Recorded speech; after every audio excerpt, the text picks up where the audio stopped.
Wherever you are on your leadership voyage, it starts here.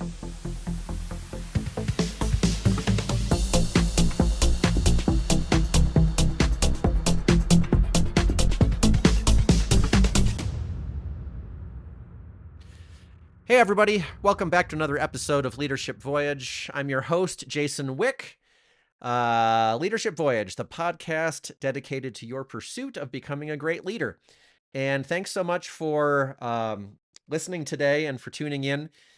We are on, what are we on now? I think it's episode 7. Sorry, I've had a bunch of them all recording in a short period of time, and I might have lost track here, but by the time this one airs, it should be the end of May. And I am excited that season 4 is kind of full steam ahead, which is great. Much different than season 3 in 2024. It's fun to be able to provide so much content, so much information to the audience, and to learn from all of these guests that I've been having this season, and you'll hear more of them very, very soon. Today, I meet with William Davis, William C. Davis, who has written a book about leadership, an ebook, just finishing up the second of a 6 short ebook series, 6-part series.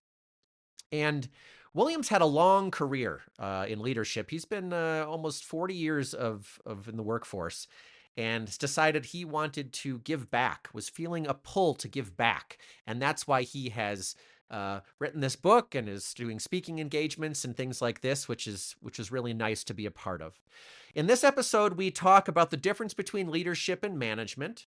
We talk about what it takes for someone to really be a leader, and what it means to build relationships with those who are following you. How do you do that effectively? What's required? So sit back, relax, and stay tuned for this next episode with William C. Davis on Leadership Voyage.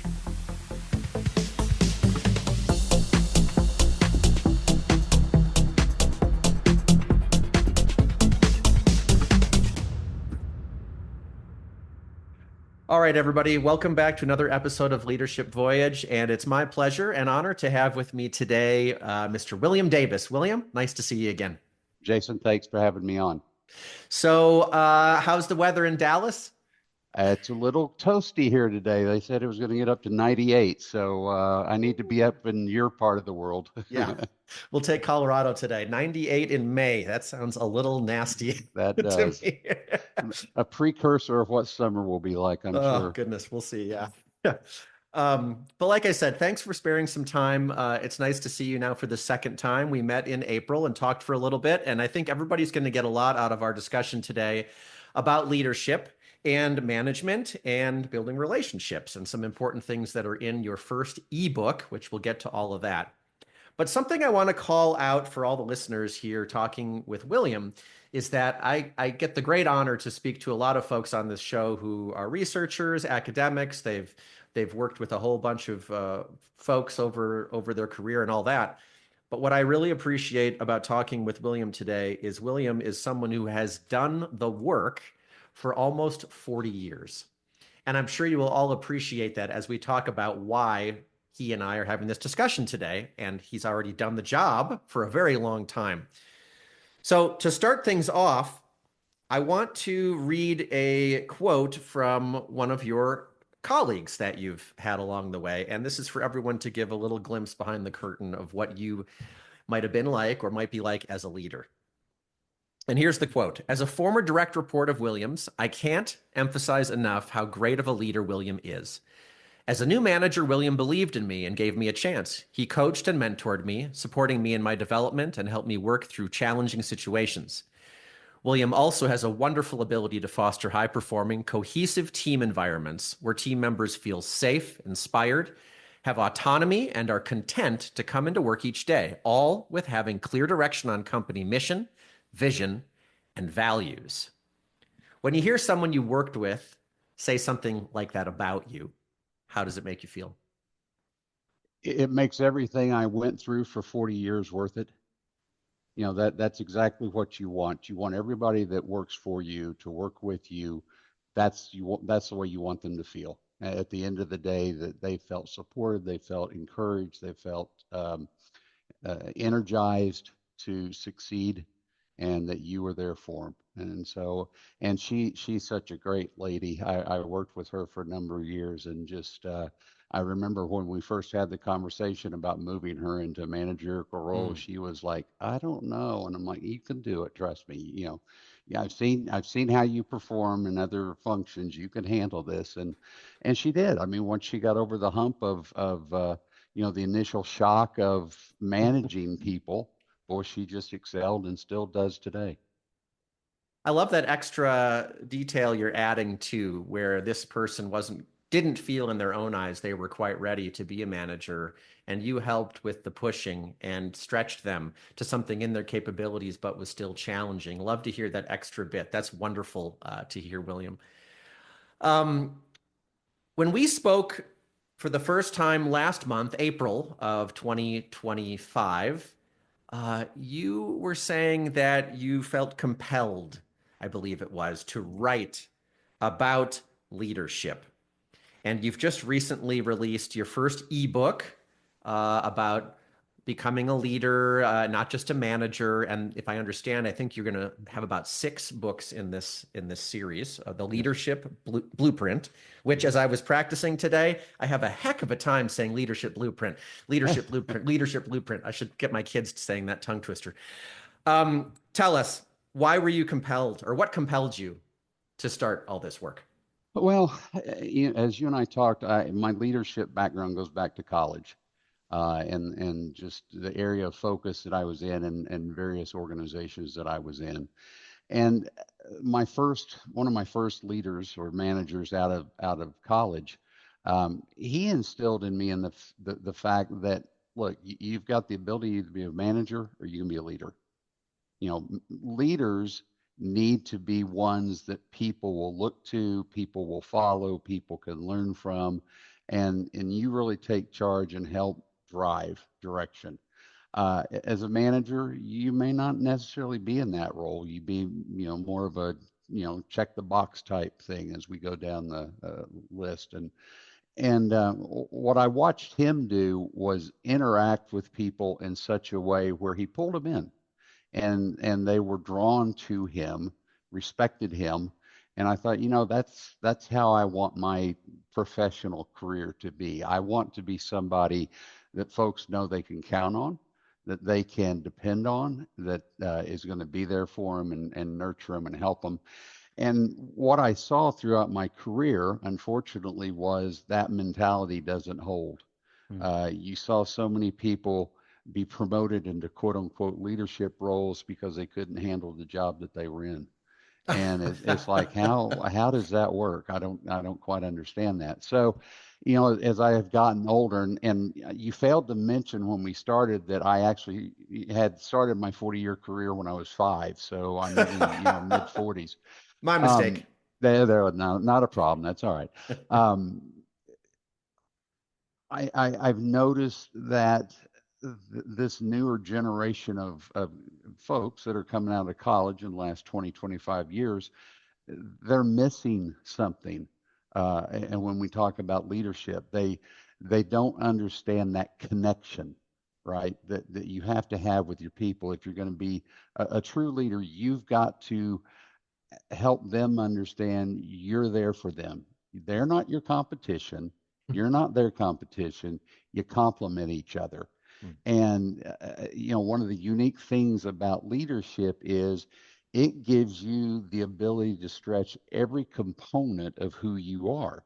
Because I often compare it to marriage, where you've got two people who've got 20, 30, 40 years of background in each of their lives now coming together and trying to blend and make it work together. Hmm. Well, you're doing the same thing as a leader, though you may have more than 2 or 3, 4, 5 people. You may have 15, 20, 25 people. So how do I not only make my relationship with them work, but then how do I make their relationship with each other work? So leadership is really the job, right? It's not the managing the checklist. That's what my folks do. Hmm. My job is actually making that machine, if you will, run, well. Yeah. I like the distinction if I'm characterizing it and capturing it closely enough, where management is getting the work done and the leadership is, as you said, driving the whole machine through the connections, relationships between you and the people doing it and the people doing it themselves. And I really think that that will land with probably most people, right? And I think hopefully we can agree that people can be managers and leaders, Oh, right? There's not absolutely. Yeah. necessarily a mutually exclusive relationship between Right. these two things. But you bring up something about we've lost something in leadership in the maybe the past couple of decades. Can you tell us a little bit about what you've heard when it comes to the leadership crisis that we are facing? Yeah, and it goes back to probably a lot earlier than 2023, but in 2023, the World Economic Forum came out and said, hey, we've got a leadership crisis across, the corporate world. And in that same year, I think it was November of 23, U.S. News World Report Harris poll came out, and 78% of the respondents says we have a leadership crisis in corporate America. Now think about that. That's 78%. But then you listen to CEOs who will talk about these uh, ranking systems or whatever they use to see the performance of their company from their internal folks. And, how happy are you with leadership? Always is in the 50, 60, 70 percentile range, Hmm. right? It's never up there in the 80, 90%. So we have a disconnect between what people are looking for in a leader and what we are offering them as leaders. And I go back to, you were asking me a little bit earlier about what got me into this. I go back to, a number of the organizations I've worked with through the years will offer leadership training. But what the leadership training is no more than management training, Mm. right? Here's how you give a performance appraisal. Here's how you deal one-on-one meetings. Here's how it's not that interpersonal skill of building the relationship, nurturing the relationship, and making it work and to the benefit of everybody. And I think we've got to get back to that, because if you think about it, in the last 25 or 30 years, we have gone from, when I was a kid growing up, everything I learned working with my dad on the farm, how did I learn it? It was working together, right? He showed me. Mm. Well, in today's world, and for the last 25 or 30 years, we have become such a technology world that, you've got uh, kids, right, wrong, or indifferent, been raised by technology, right? You know, how do you communicate with people anymore? You don't get together with them as much as you what? Text, Mhm. email, you know, chat over Zoom or whatever. And so that interpersonal skill has been lost on at least a generation. And then you think when 2020, when we had the pandemic, there's a whole group of individuals that have come up in the last 5 years or so to, who are going to be our future leaders, who've lost 5 years of that interpersonal relationship building that you desire them to have if they're going to be really successful in leading teams. Yeah, that's an interesting point. I mean, we do have the obvious parts of COVID there with that you just mentioned at the end, but regardless, generationally, uh, I'm 46, kind of an interesting age in that when I was a teenager was when I got a computer in my house, and I don't think Yeah. everybody was fortunate enough to have that opportunity even, right? But and when I was in college, I had a cell phone and things like this. So kind of in my formative years of becoming an adult is when the technology was Yeah. introduced. But Yeah. we have a whole new set of social norms in the past 20 years by the use of technology, not just to augment what we do, but as you're suggesting, replacing some of the things we do. And so it is interesting as we think about what does it take to be a leader and what are the skills involved and what are perhaps the uphill battles that this next generation of folks who aspire to lead are facing as a result of some of these things. Let's drill down a little bit more into this leading versus managing piece Mhm. through an example. And if you have an example for us about how the two versions would look, manager versus leader, when it comes to handling a change. We're in a world right now, we speaking of technology, right, with AI at everyone's fingertips. We are hearing companies go AI first. We're not adding headcount until we have a reason to not be able to achieve it via AI. We have companies who've been acquired by private equity firms, and the growth goals for these companies are unbelievably hugely aspirational, right? And Yeah. my point with all of this is on an annual basis, if not quarterly, companies are going through significant strategic changes. And there are people who need to lead the doers through this. So, what does it look like leading someone through change if you're managing, maybe in your words, just managing, right? Hmm. Hmm. Versus if you're leading someone through change as a leader?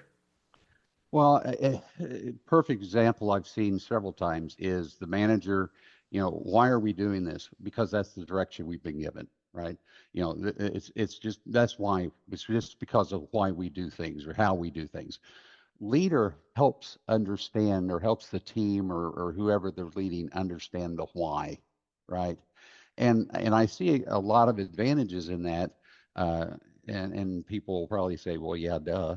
There's a lot of advantages in that, in the fact that when I help people understand the why, they are a lot more efficient. They're a lot more imaginative. They're a lot more solution oriented because, all right, here's the why, but how do we get there is still the adventure, is still the traveling, right, that we do. And as a manager, when I can't explain the why, and I just say this is just the direction we've been given, or this is just the way we do things, you become very stale. You lose traction, particularly from a technology perspective, right? And I think the biggest thing, and to your point, we have got so many things to our advantage these days, and the ability to do things in a technology fashion, that we ought to be encouraging our folks that here's the why of what we're doing. You help us figure out the best way to do it, right? And so it gives them a investment in what we're doing. And when you give somebody an investment in what you're doing, boy, you know that they're going to excel to the best of their abilities in making it happen. Whereas if it's just okay, it's the same old, people lose interest, people lose focus, people aren't as succinct in what they're doing and how they're doing it, and there's just can really hurt the efficiencies. Thanks for that explanation. And, I'm sure that people listening have heard it many times in many different places. It's important to help those who follow you understand why they're doing what they're doing or why we're doing what we're doing. Mm-hmm. And let's just pause for a second. And rather than just saying the words, think about the way you just presented that, right?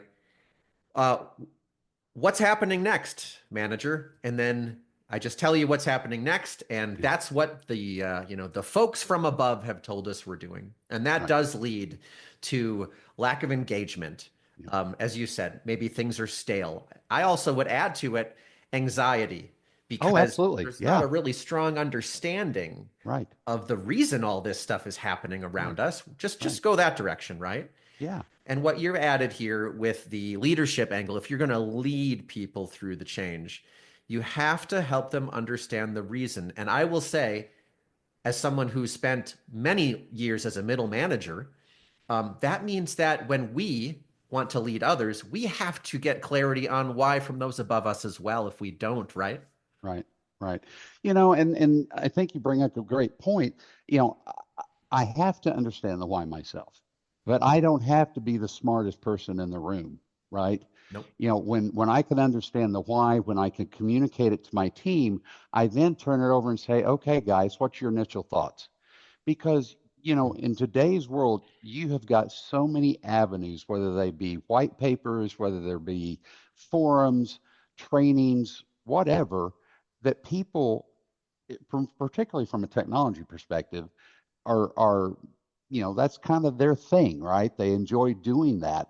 And they'll read different things. And when you bring up the why, they'll say, oh, you know what? I read this over here, or I saw this over here doing this.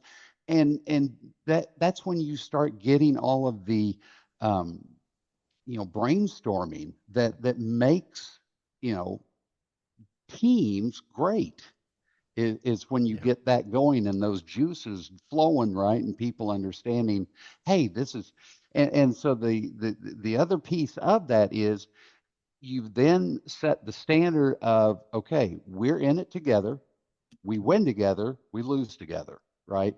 And so and the way I've always tried to approach that is, and I think we've talked about this before, I always look at it from a team perspective, a football team perspective. You as a team have a goal, and it's to win. But the other goal is you want everybody on that team to succeed. Hmm. And that's the same mentality you've got to build in the corporate world when you're leading folks. We want to win, and we want everybody to succeed. Yeah. And again, that starts with the person who's leading the group. If you can't set that tone, you can't expect anybody else there to follow it. Yeah, it's great. And thanks for bringing in all those parts about the team. Yeah, I think if I hear you right, you're really leveraging the collective the co-intelligence of all Yes. these brilliant individuals that you've hired or inherited on your team, or however you want to think about this, that you've been developing throughout the one-on-one process and feedback and all these things. And now, rather than it's a change being pushed onto you that you should worry about, it's a change that we're going through together. We understand why, and we're going to leverage everybody's unique perspectives and skills in order to contribute to getting through this successfully. And I think that's wonderful. Yeah, and and it helps you see what is the path ahead, and hopefully energizes you to want to be a part of that solution, right, and be a Yeah. part of that end result. Going back to the young lady whose quote that you mentioned at the very beginning, one of the things I said to her is, look, if I didn't believe you could do the job, you wouldn't be on the team in the role you're in now, Mm. right?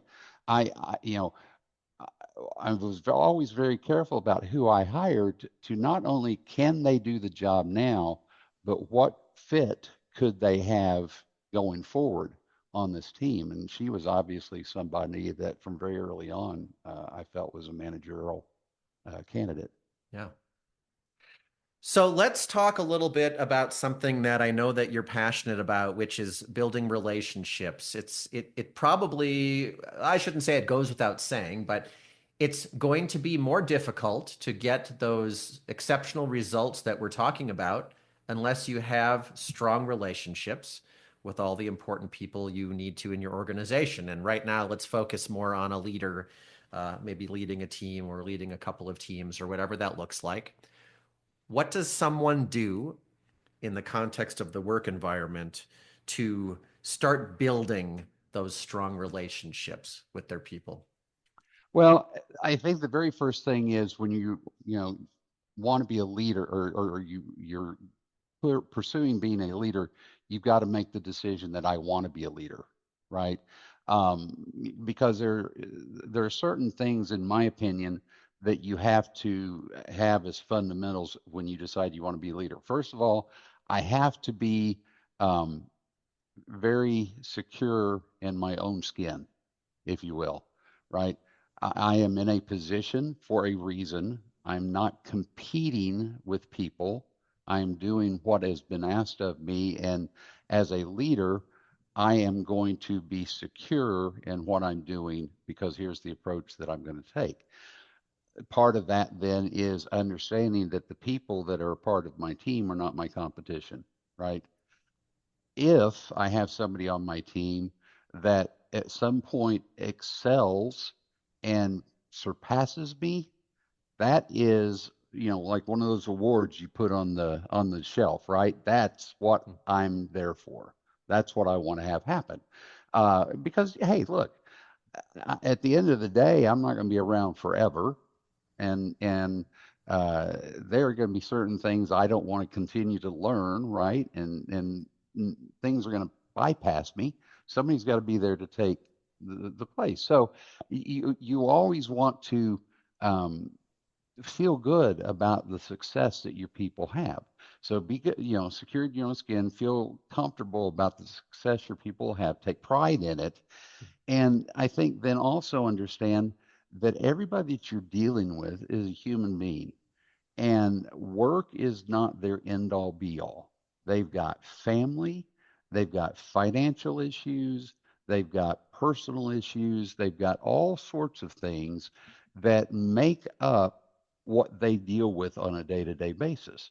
And you have to be able to help get them through the good and the bad every day in order to be able to continue moving forward.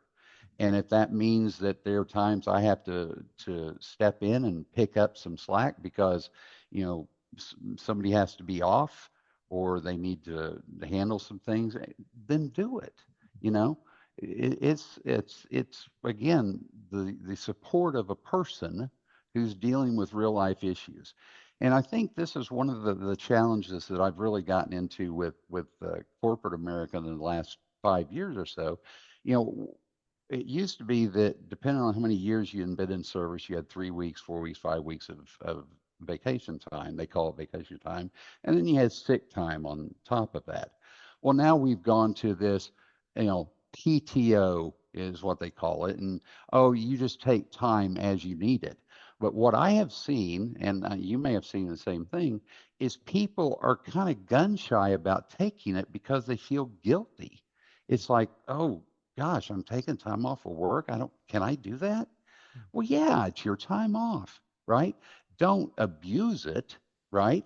And if there's situations that come up that you would end up having to take more time than normal, then obviously talk it over with your manager, talk it over with HR, whoever's appropriate. But I think we have put people in a position to where they have now been made to feel like it's an imposition for them to take time off, or it's an imposition for them to handle personal things during the course of a day. And that I hate to say this, Jason, because I don't want to sound negative, but I think that's a purposeful mentality Hmm. that corporations have had. And I hate to say that, but it's just it's abused way too often. And we need to get back to helping our people understand, look, you've got to have a work-life balance. And it's just not, a work-life balance during the course of a day that you go home and take care of your family. At some point during the year, you've got to have times for breaks. You've got to get away from this place and you've got to be able to recharge. And recharging doesn't mean taking your laptop with you to be at the beck and call of your manager, right? It doesn't mean taking your laptop home to be at the beck and call of somebody at night. When you're gone, you're gone. If something is still waiting for you when you leave at the end of the day, guess what? It's still going to be there tomorrow morning. And if it's so critical and so urgent that it can't wait until tomorrow morning, then there needs to be more than just you involved in getting the resolution done. Yeah, you're bringing up some interesting points. I mean, thanks for that kind of broad discussion about, how do you show that you care for people, start the foundation of having a strong relationship with people. Getting on the last parts you're talking about, work-life balance, PTO. I hadn't even realized kind of the disappearance of the term vacation. Yeah, It just kind of PTO kind of is just a normalized term. I didn't even realize that it did used to be called vacation and is not anymore. So that's yeah, a very interesting point. Um, and then we're talking about work-life balance and perhaps it's incumbent upon the leader to insist that the folks in their charge are taking care of themselves and having balance and creating those opportunities to be with the ones that they love or to recharge in a way that is necessary for them to stay mentally well, I suppose, right? yeah, yeah. Now, I will share I mean, it's kind of funny, but it's not funny in the way that we are talking right now. I have a friend who lives in California. They're an engineer and will send me a screenshot here and there of a job opening. And there are many jobs that they have seen where it says in the job description, the expectations 50 hours a week in the office and 20 hours a week at home. And now, now, here's the thing I'll say real quick. At least you can't walk into the job not knowing what these expectations were. So that's the True. good news. However, with what we're talking about, it's going to take a very particular archetype, I think, to fit into this environment. And I don't know that that is the bell curve of American Right, employees, right? right, So interesting stuff you're touching on here about a leader first knowing they want to be a leader, being secure in their own skin, being proud of the successes of their people, recognizing that you're dealing with other human beings who have lives, who have challenges.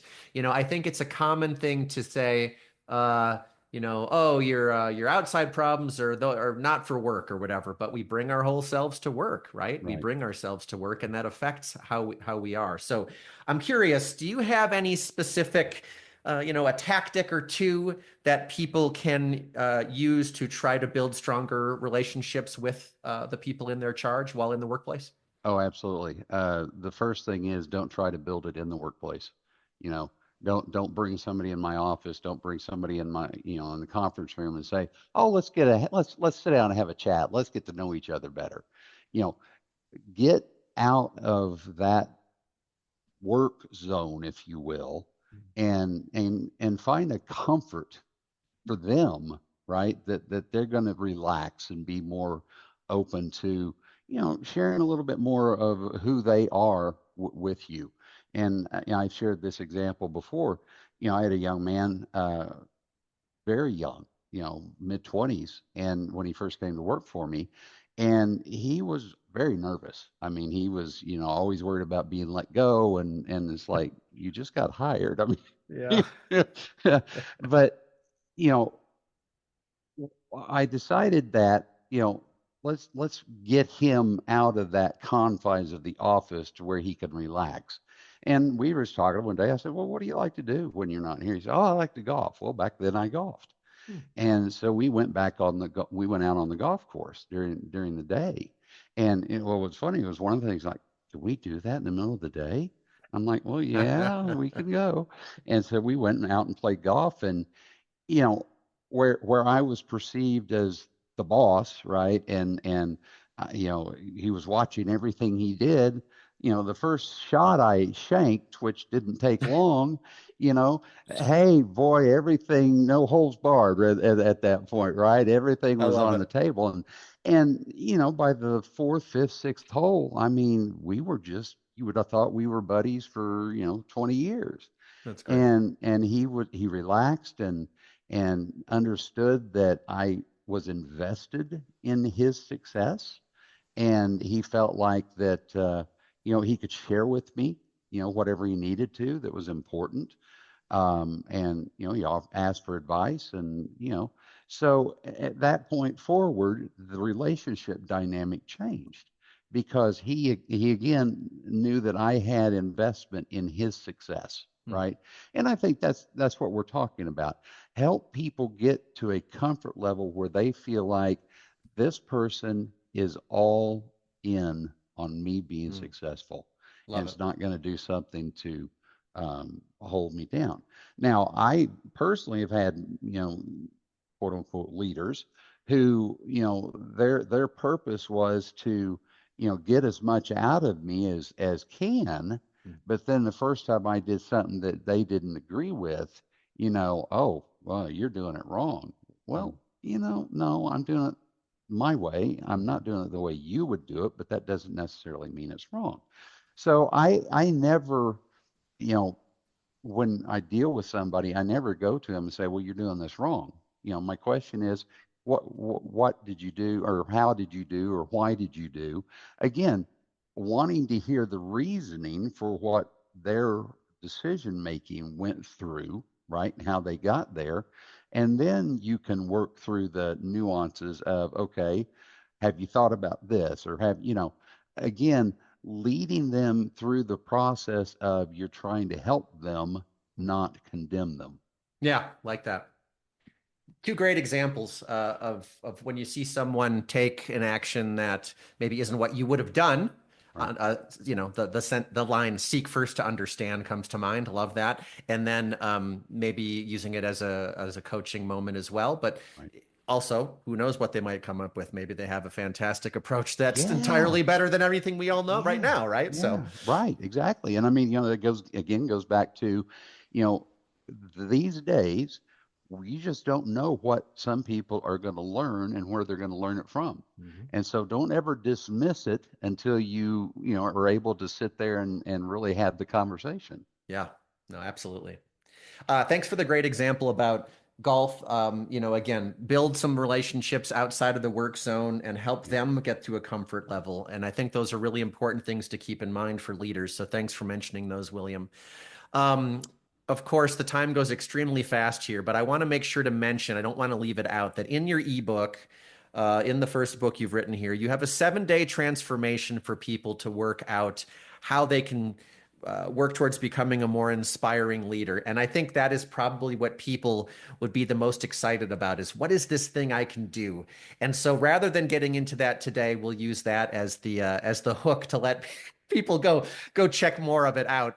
And we'll let you pitch where you want folks to check you out, check your things out in the end of this episode real quick here. But before we get to how people can learn more about your ebook and about the 7-day transformation to becoming an inspiring leader, I ask everyone the same question at the end of this show, which is, what is something that you've learned recently? I have learned that my desire to give back in regards to leadership training and so forth is much higher than it's ever been. Hmm. And the reason why is just, I turned 60 last year, and just the more and more people that I interact with, I hear the frustration that they have with who they work for or who they work with. And I want to, I've learned so much through my career, and I've had so many great people that I've worked with that have taught me something, that if I can package it and help others learn even just a little bit, that's what I want to do in the final years of my career. Love that. Yeah, thank you for saying that. The pull to give back, that's a wonderful thing to hear about something you've learned about yourself recently. And I think it should be said, just as someone objective here from a distance, thank you for giving to those who followed you throughout your career. It sounds like many have been touched as well. So that's wonderful to hear about also. Appreciate it. So the ebook, right? Yes, sir. The first of 6, the Ultimate Leadership Blueprint. Uh, if folks want to read it and start to learn about this 7-day leadership transformation guide that you've got, where should they go? So since you and I last talked, I did a deal with Amazon, so that's actually on Amazon. All right. You can get to the link through my website, williamcdavis.net, williamcdavis.net, and I have a tab for books, and you can go there and click and purchase it, either ebook or paperback. And then I will be done hopefully by next Friday with the second book, which will deal specifically with relationship building All right. and how do you do it and why and the goods and the bad of it. So Fantastic. that will hopefully be up on Amazon by the end of the month. That's a great teaser because by the time this episode airs, it'll be late May, and should mean that for the listeners, it might just about be out. So williamcdavis.net, they can find out about your books, and you also do speaking engagements as far as I understand, right? So it's all there for folks to check out. Yep, Okay. I do, and have one coming up at the end of the month I'm looking forward to. So Fantastic. That sounds great. Well, William Davis, my pleasure to spend some time with you today. Thank you for sharing some of your experience and some of your wisdom, and I'm sure that folks will get a little bit out of it, and that's the reason we're both doing this, right? you betcha. Jason, appreciate you very much. Thank you for having me on. Thanks, William.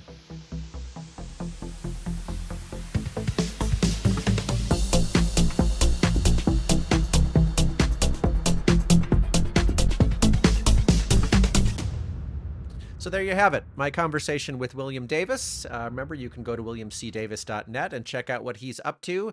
He has decided to give back at this point in his career, spend the last few years of his career helping others become better leaders and develop leadership skills. So yeah, I was 98 degrees in Dallas with William when I had that conversation. Kind of hard to believe it was just the middle of May during that time. But yeah, I was sitting at home in a nice 70-degree Colorado day. No complaints from me at that point. So what did we talk about? We talked about his ebook and really some of the pieces inside of that book and what he really believes from his own experiences. So first off, we talked about a little bit about him and his experience leading others, and a really nice little testimonial from someone who used to be someone that he used to manage. But the first thing the first distinction we made is the difference between a manager and a leader. And these are not mutually exclusive, okay? You can be both. Most of the time on this podcast, I think I use the word management when we're talking about a lot of the studies that come out from Gallup and other things, or the actual strategies or tactics that a manager can use with their team or their employees. But those are roles. We're talking about the act of leading and managing. In William's mind, um, managing is when you're checking the boxes, getting the work done. And leading is when you're helping to drive what's getting done. You are seeing that others depend on you. And the mentality of what you bring to that dynamic is, I think, the key distinction here. We are building connection and seeing how the people we work with and who work for us complement us. And that, I think, is the nuance that William is bringing to this conversation about the difference between management and leadership. We talked about change and an example of how this might be handled differently. And I think we can all relate to it. Whether we call it management or leadership, we know what these two different examples look like. One is where the manager says, the company's going through this change. That's the directive from above. Here we go. This is what we have to do. And that leads to a stale work environment. It leads to anxiety, right? And other things. Where when we're in these dynamics, it's really not feeling like the employees are coming along for the ride. It feels like something's being pushed onto them, and there's really not an explanation for it. And again, I think we can all relate. We've been through some version of both of these. Well, hopefully you've all been through some version of the leading version of change as opposed to what William calls the management version of it. So if we're doing a good job through this change as a leader, we're explaining why this change is happening. And if we don't know why, it's incumbent on us to ask those above us for more information, dig deeper, right? Manage up. And that's not always easy to do. But if you don't understand, you can't lead others through the change and help them understand why. Sounds so simple, but we all know it is very difficult. When you bring others along, when you help them understand why, through this change, you're able to leverage their imagination, take advantage of the wisdom and co-intelligence of your group. They start becoming solutions oriented. There's positivity and action as opposed to this staleness and anxiety. We then talked a little bit about strong relationships. And what William was quick to say is, first, you need to know that you want to be a leader. You need to be secure in your skin and know that you aren't competing against your people. You should be happy when your people succeed. Know that you're dealing with humans. If you want to help them get through the good and bad, they need to know that they're there for you, that you are there for them. For example, picking up slack if they have something come up, or encouraging them to take time off and help them find balance. And how do you do that? The example that William gave was build it outside of the work zone. And I think this is a fantastic thing to remember. He used the example of golfing with someone, and I thought that was really cool because you're doing something that you're both interested in and you're building rapport. And The point he made was helping them, helping your employees, your followers, helping them get to a comfort level with you. That is how you start to build the relationship. I hope you enjoyed this discussion with William. I enjoyed having it. Until next time, everybody take care.